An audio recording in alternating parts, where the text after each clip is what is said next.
Welcome to Ice Cream with Authors, the podcast that brings mini author visits straight to your home or car. I'm Becca Werwell, one of your hosts and award-winning author of the Road Trip Rescue series. And I'm Amanda Trumpauer, your other host. I write for Jesus lovers who dig dragons, detectives, and droids. Imagine sitting down with your favorite scoop of ice cream and chatting with the authors who write the stories you love. That's exactly what we do here. Whether you're a kid or a grown-up who loves faith-filled chapter books and middle-grade adventures, this is the place for you. Each episode, we dive into delightful conversations with inspiring Christian writers, discovering new books and sweet stories that nourish the soul. So grab your ice cream, get cozy, and let's share a treat together.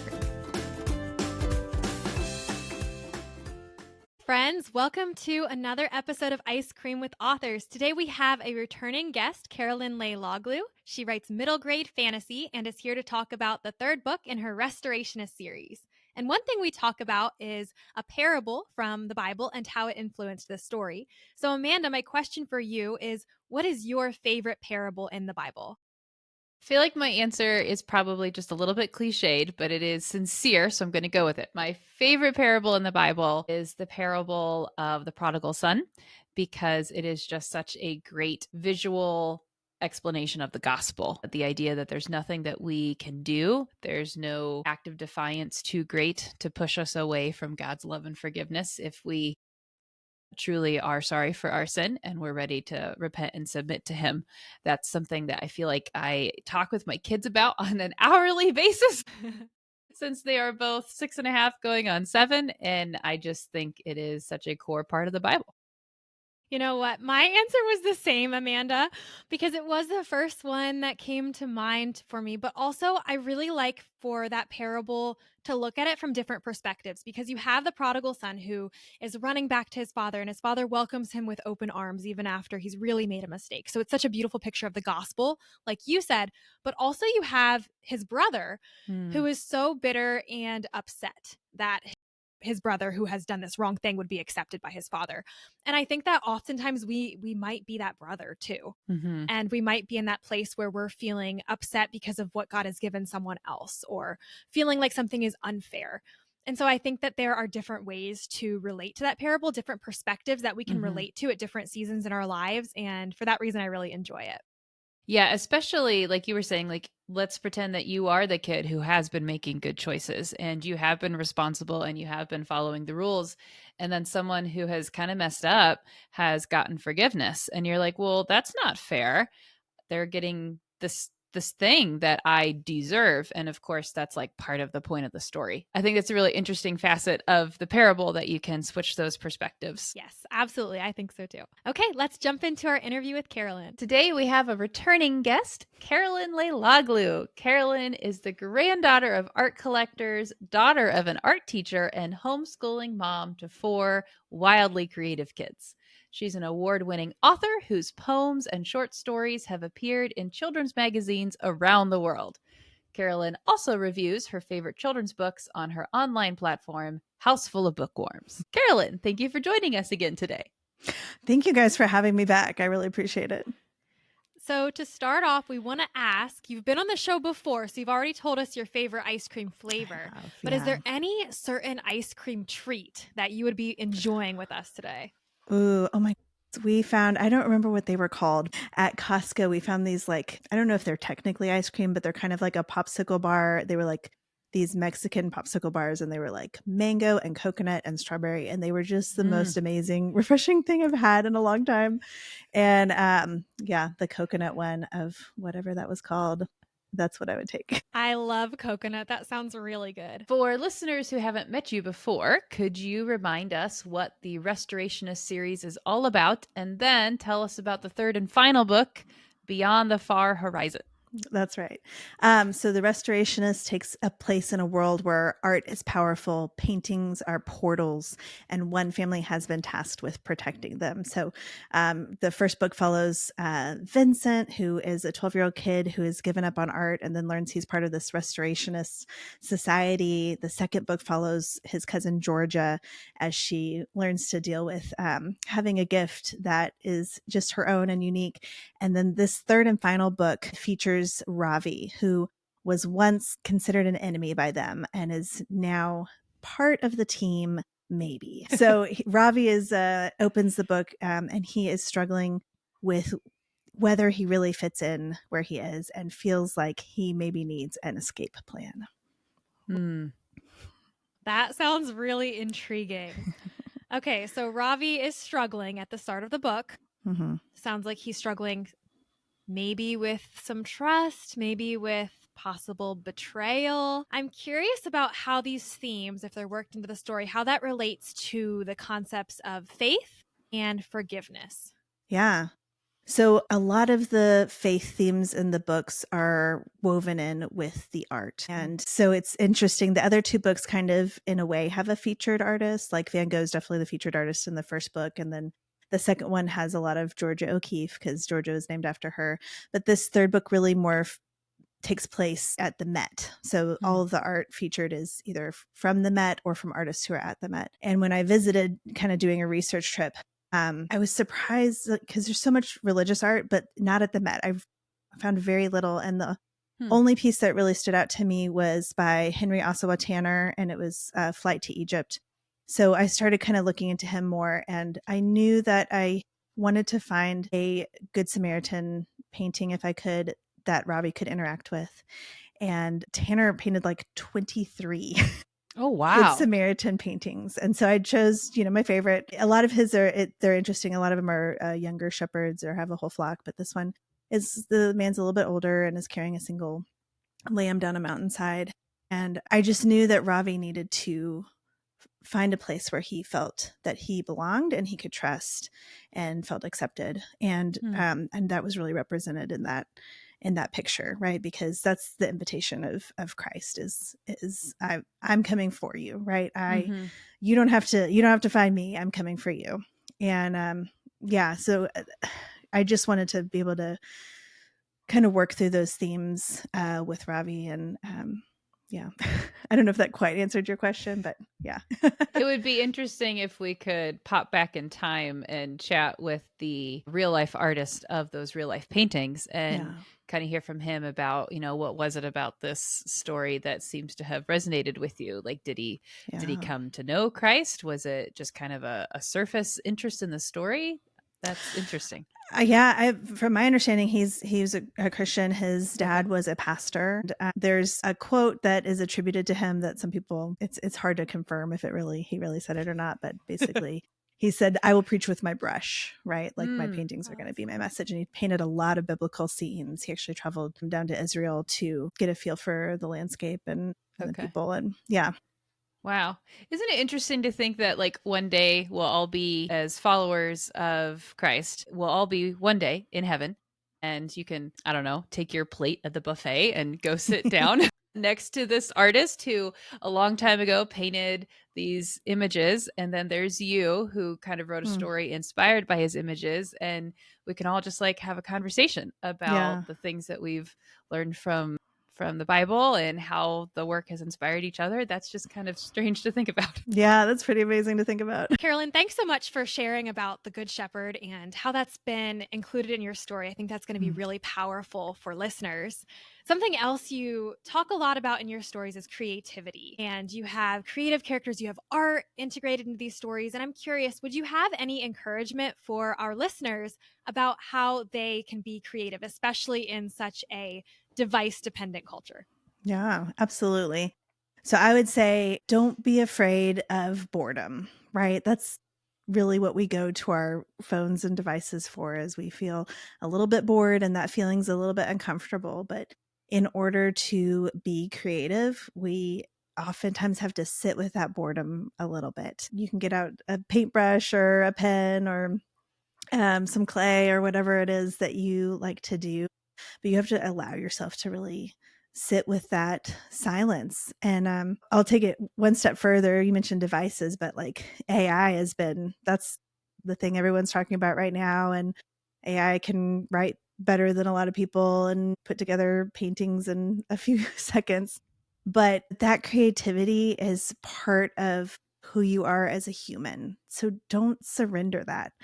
Don't let that get taken over by computers, because that's a precious part of who you were made to be.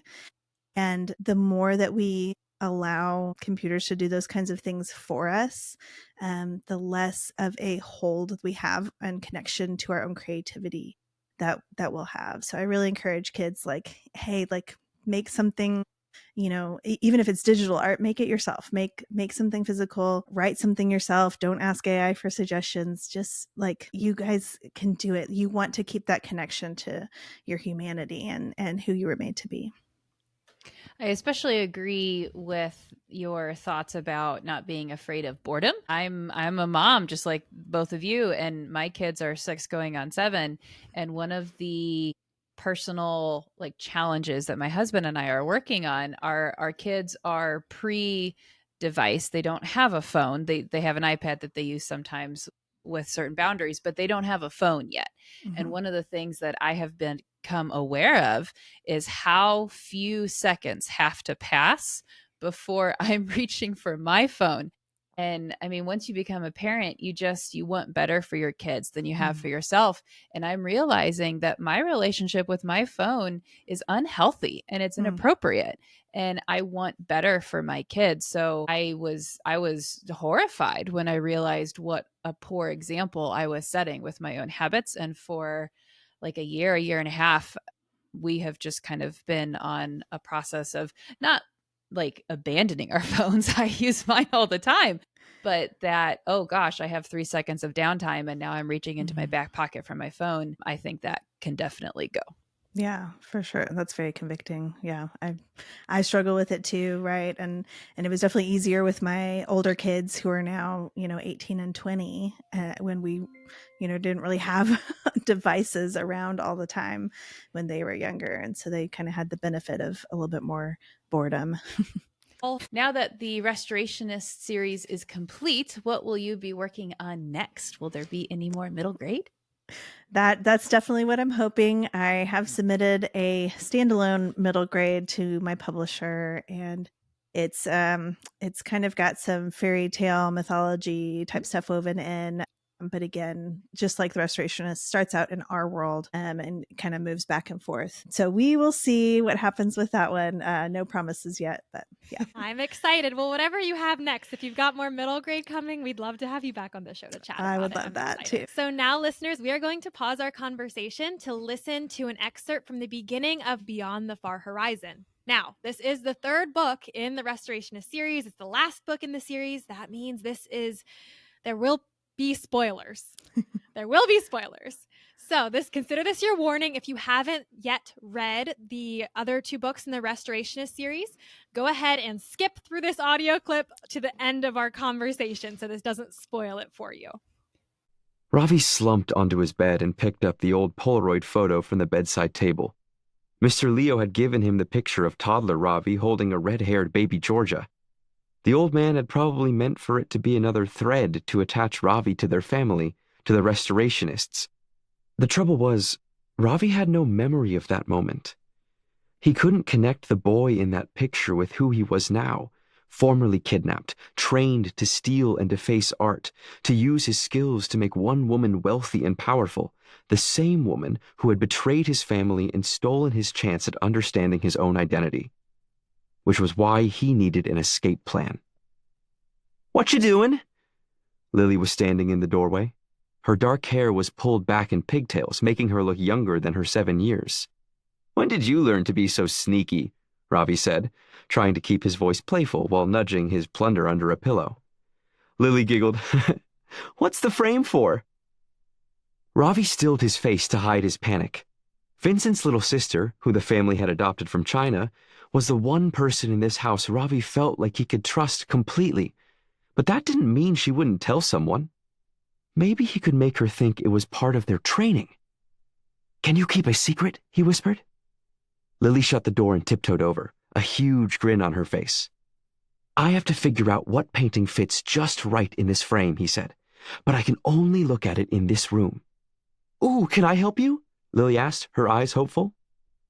"Only if you don't tell anyone. If you do, we'll lose the game." He didn't think she could really help, but this might just keep her quiet. I can do that. I'll find the painting. She threw her arms around him. Thank you for letting me help. No one lets me do anything. Ravi let her examine the frame a moment before he folded it into his spare shirt and tucked it into his black backpack. Just remember, our secret. He felt bad lying to her, but he didn't have a choice. Right. Oh! Lily grabbed his hand and tugged him toward the door. I just remembered. Mommy said to tell you she's ready to go.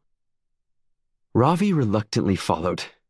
As nice as she was, Lily's mom, Artemisia, or Art as she liked to be called, sometimes made him uncomfortable.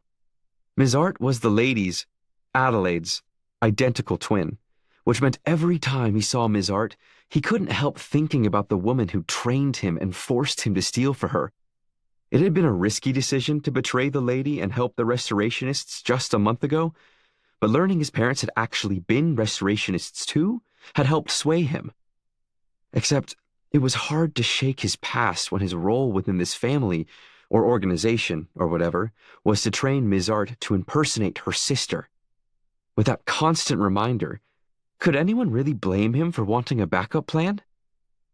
Lily continued to pull him down the stairs toward Georgia, Vincent, and Ravi did a double take. The woman standing at the bottom wore a satiny blue dress with matching heels, her hair perfectly styled in a French twist. If it weren't for the warm smile on her crimson lips, Ravi would have sworn he was looking at the lady. When he'd begun training Ms. Art to impersonate her sister, he'd been sure she'd never pull it off. Ms. Art was timid and maternal, while the lady was bold and haughty. And when she'd started practicing in heels, Ms. Art could barely stand without wobbling. But now it was clear that her determination, the acting classes from her college days, and a lifetime of experience with her sister were finally paying off. Please, Aunt Art, Georgia was begging. We've barely left the house in a month. Yeah, Georgia's getting rusty on her navigation, Vincent added, and Georgia landed a punch on his arm. He winced a little. And what if you need someone to protect you? Ms. Art smiled. That's just the point. The less traveling any of us do for now, the less risk is involved. And Ravi and I will go the usual way.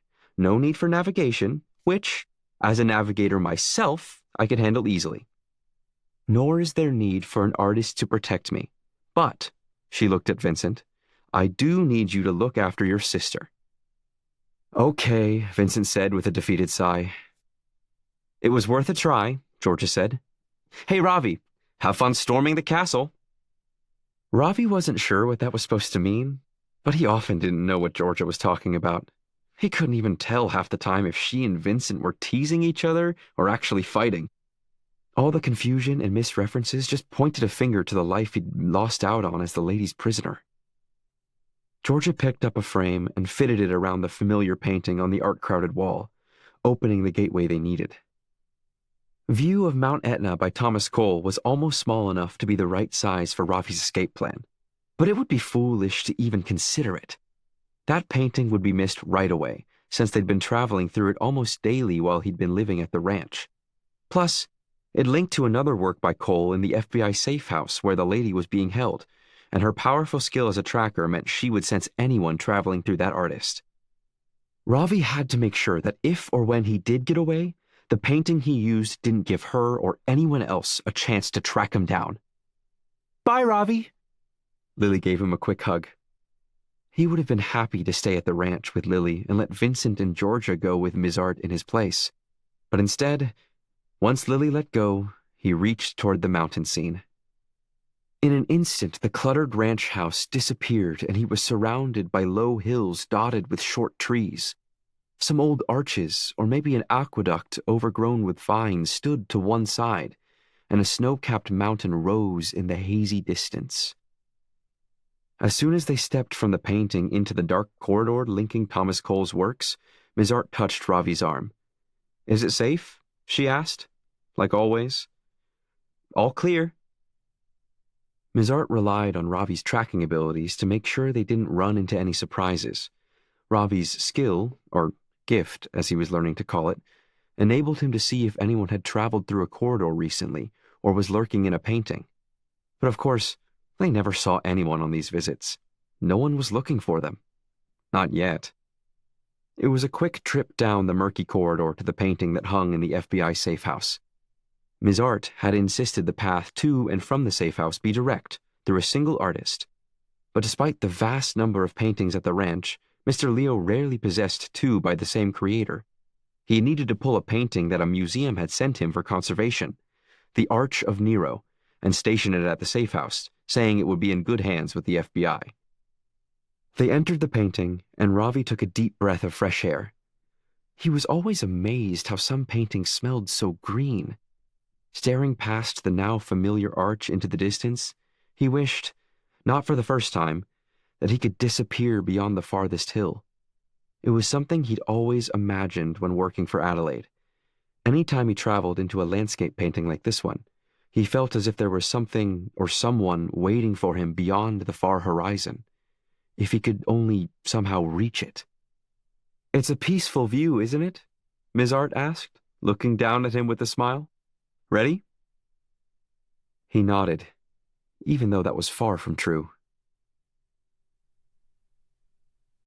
What do you hope kids take away from reading Beyond the Far Horizon, or the series as a whole? For the series as a whole, I hope kids just come away with the conviction that they were made to create, that art is important and it's essential to who we are, who God made us as people. And for the third book particularly, I would say I hope kids come away with the feeling that they belong, that they're loved, that they have a place that is for them, kind of as Ravi discovers throughout the book. I love that theme of belonging. I think that's really important for kids to hear. So thank you for sharing that in the story. Carolyn has generously offered to give away a copy of Beyond the Far Horizon. So that will be added to our giveaway bundle for this season. And listen to the beginning of our episode for information on how to enter to win that giveaway. How can the adults in our readers' lives connect with you, Carolyn, to find out more about you and your books?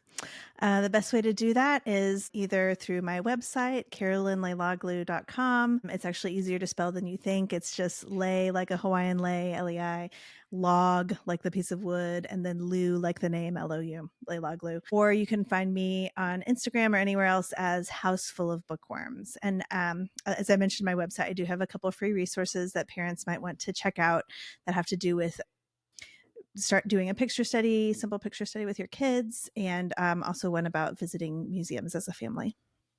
Wonderful. Thank you for sharing those resources, and thanks so much for chatting with us today, Carolyn. This has been really fun. Thanks for having me back, guys. Thanks for joining us on Ice Cream with Authors. I hope you enjoyed our chat and found a new favorite book or author to love. Remember, the adventure doesn't end here. There are always more stories to discover. If you liked what you heard, be sure to subscribe, leave a review, and share this podcast with your friends. If you want to keep the conversation going, send an email to icecreamwithauthors@gmail.com with your comments or questions. We might respond in an episode to come. Until next time, keep reading and sharing the stories you love.